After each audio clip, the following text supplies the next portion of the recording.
E aí, gente, o tema hoje é quente, é mulher na política. Mas antes de falar na mulher na política, a gente tem que falar da ausência da nossa colega Maura, que ela não veio hoje porque está cuidando de um parente que está doente.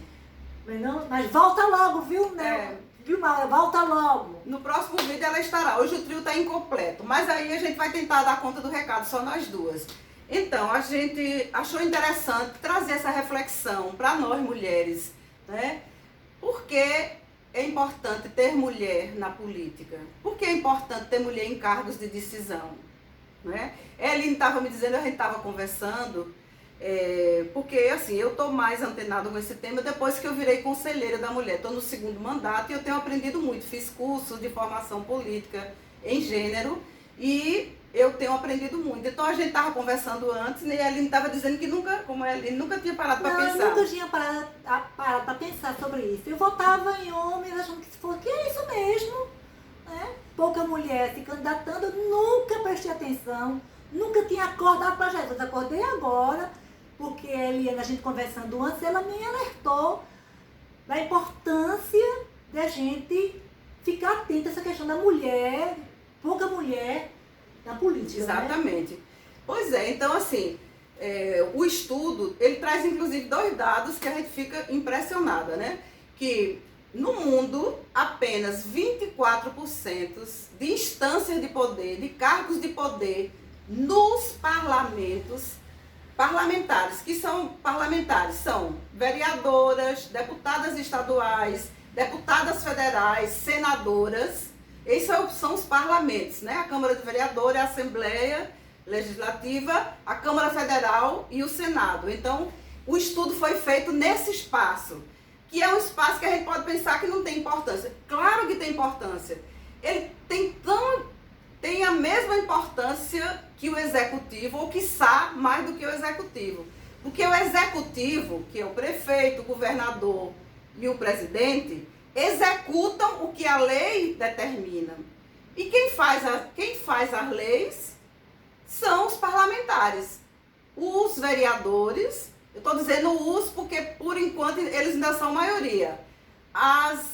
Os deputados e os senadores.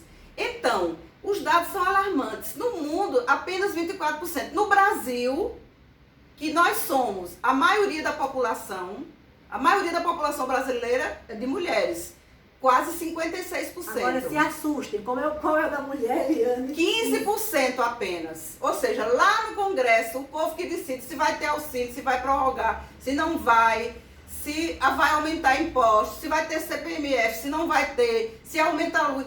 Tudo isso, e no município também, que faz as leis municipais, quem está decidindo por nós são os homens, a maioria homens. Apenas 15% é uma média, né? Claro que tem cidade que tem mais, tem cidade que tem um pouquinho menos, mas a média no nosso país de representatividade é 15%, gente, é muito pouco. Agora, Eliane, se nós somos mais de 56%, então, só um pouquinho, Eliane, só que eu queria chamar a atenção, começar pelo dado estatístico. Ora, se nós somos maioria, por que é que nós somos minoria na hora de decidir? Por que a gente delega para os homens? Vamos pensar sobre isso? E outra coisa, a gente vem delegando historicamente. Tá bom do jeito que está.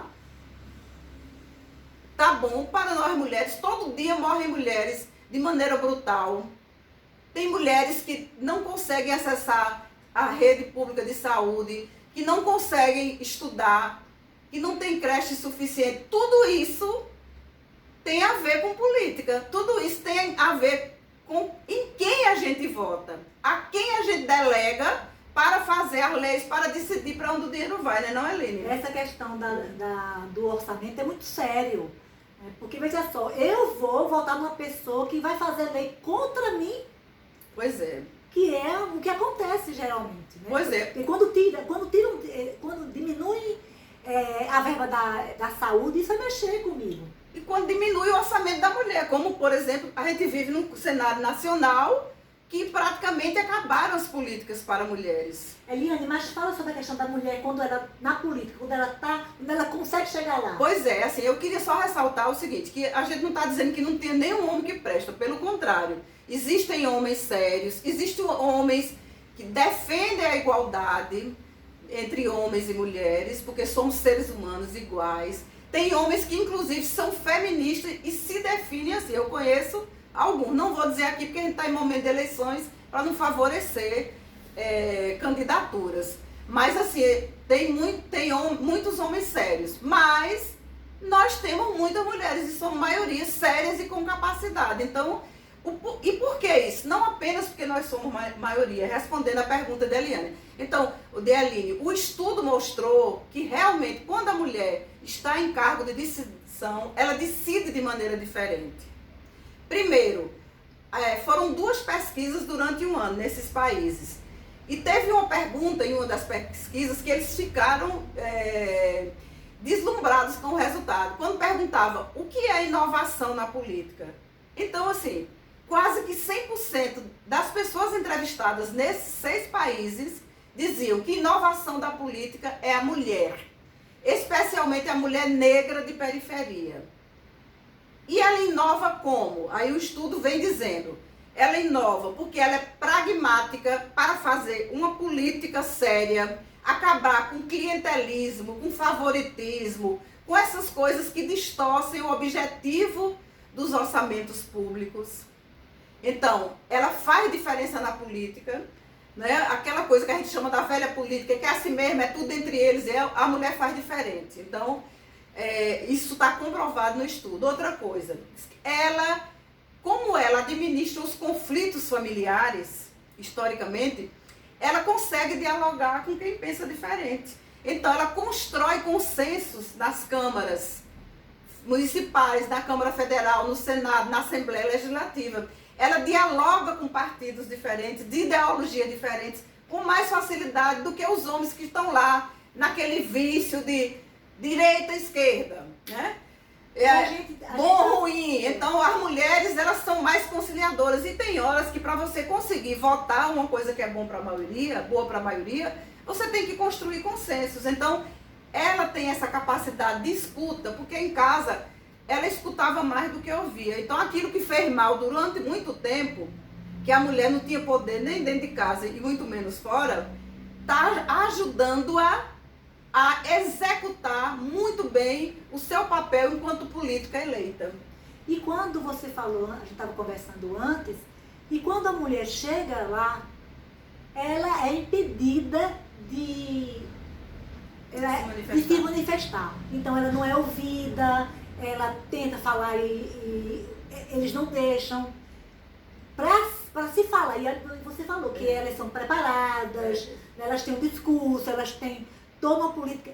E quando elas vão falar, elas são impedidas. E também o seguinte, 99% das entrevistadas informam que sofrem violência, ou sofreram violência sexual, emocional, psicológica. E política. E política. Exatamente. Então, o que a Aline está dizendo é outro dado que o estudo trouxe. Porque, assim, no estudo ele diz o seguinte, por que é que tem poucas mulheres na política?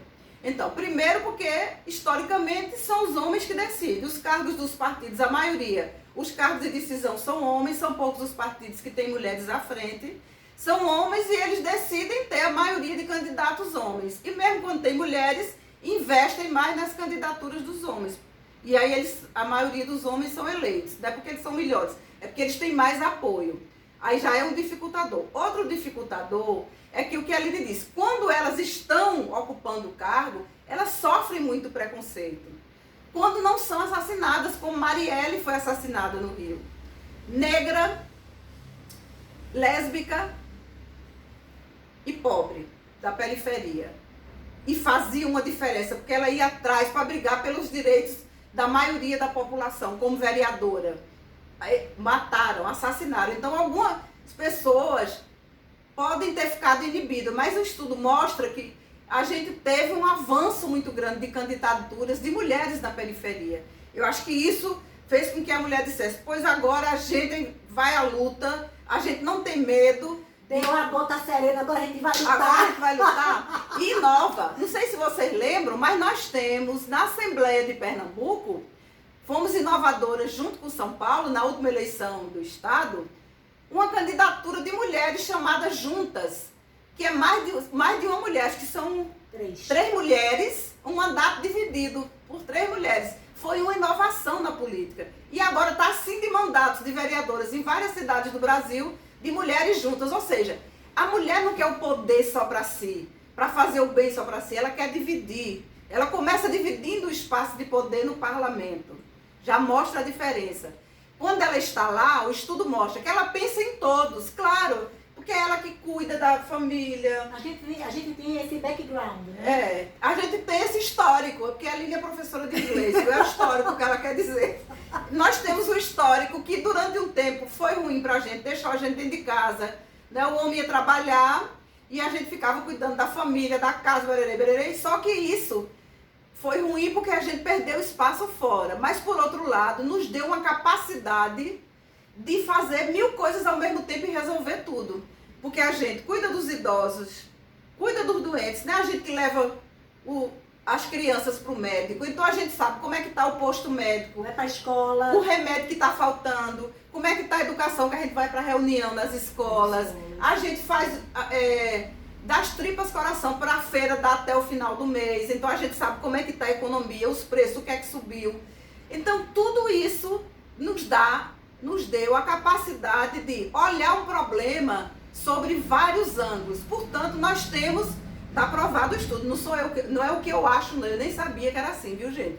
O estudo sério comprovou que estatisticamente a mulher, quando está no poder, ela realmente atua com princípios democráticos. faz a diferença. Faz a diferença, ela pensa em todos. Ela pensa no marido, no filho, no pai, no sogro, no avô, no tio, enfim. Na comunidade, ela é engajada na comunidade. Então, Na rua, nos vizinhos. nos vizinhos, ela estimula a decisão coletiva. Exatamente. Então faz diferença sim, não é apenas uma questão de igualdade por igualdade, porque tem tantos homens, eu quero tantas mulheres. Não, isso já é regra. Se nós somos maioria, não era nem para se discutir.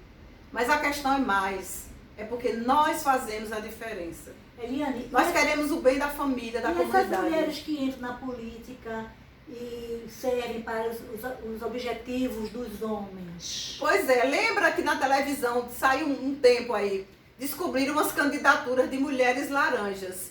O que é isso, gente? Olha, no Brasil, com muito esforço, a gente conseguiu há pouco tempo tem uma lei que obriga os partidos a apresentarem no mínimo 30% das suas candidaturas que sejam mulheres.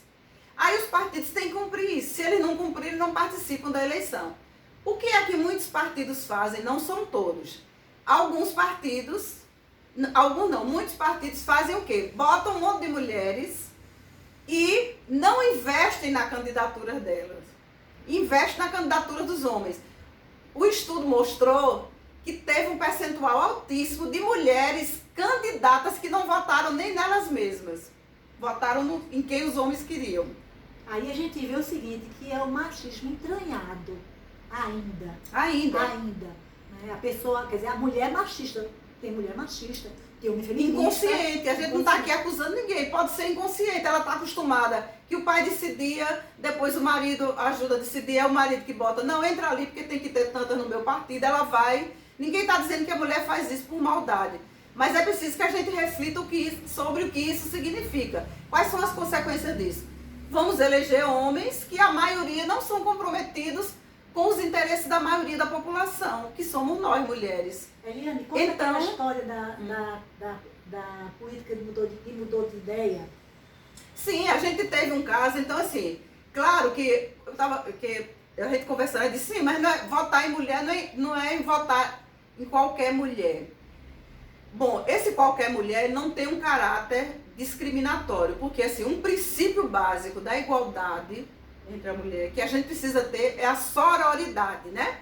Que é a empatia, eu me colocar no lugar da outra, entender a diferença, porque ela é diferente, e não a criticar e nem condenar. Então, mesmo essa mulher que se presta laranja, ou o caso de uma deputada, eu não vou dizer o nome porque a gente está em época de eleição, mas saiu na televisão, deputada federal, que ela, quando as colegas parlamentares delas traziam as questões de igualdade da mulher, de feminismo, ela dizia que isso é mimimi, não precisa mais isso, hoje são direitos iguais. Ela dizia isso, só que ela foi vítima de uma violência machista dentro do partido dela, absurda.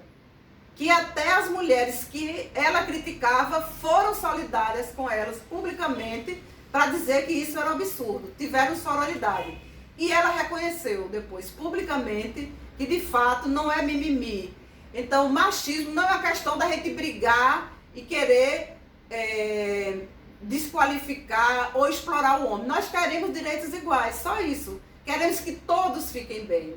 Quando a mulher está no poder, segundo os estudos, todos ficam bem, porque ela decide, ela propõe leis que melhoram a vida da maioria da população, de todos, aliás, melhora a vida de todos.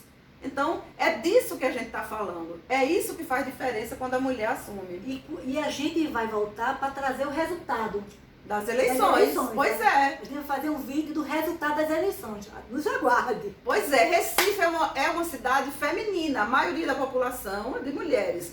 Vamos fazer uma Câmara de Vereadores para fazer leis que pensem em nós, maioria da população da cidade. Tá, gente? Até o próximo. Mas assim, eu vou ressaltar mais uma vez. Tem homens que são sérios e honestos. Aqui não tem nenhuma campanha contra homens.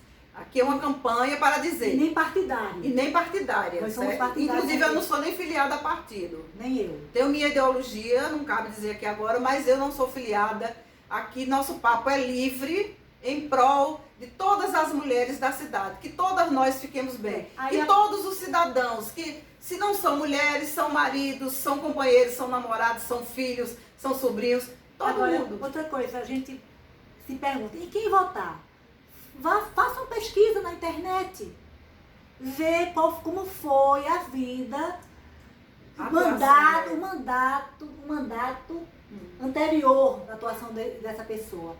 Você não pesquisa tudo, tá lá na internet, um tutorial, pesquisa, bota o nome e vai, verifica como é que foi a atuação dele. Dele ou dela. Ou dela, em que proposta votou, né?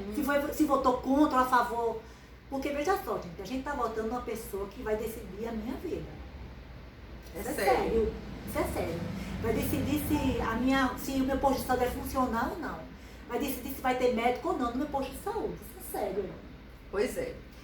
Então, gente, não é brincadeira não. Política é papo que interessa a todo mundo. Se a gente foge, significa que a gente está delegando para outra pessoa decidir por nós. Chega, né? Quantos séculos as pessoas decidiram por nós? Vamos decidir. Estamos no século XXI e sofrendo isso. Vamos decidir por nós. Nós temos condições, capacidade, amor. Nós governamos com amor. Olha, é o seguinte, se ela fosse candidata, eu votava nela, certo? Mas eu não sou candidata e acho que não serei. Não digo dessa água eu não beberei, mas é muito difícil, eu não tenho perfil. Mas é isso aí, gente. A gente espera ter contribuído com mais informações para a reflexão do conjunto das mulheres do Recife e do país, tá? Boa escolha, que nós consigamos melhorar a nossa vida e a sociedade brasileira. Beijos e até o próximo com mais mulheres irreverentes! Tchau, gente! Beijos! E aqui é tudo! Tá vendo como a gente faz tudo?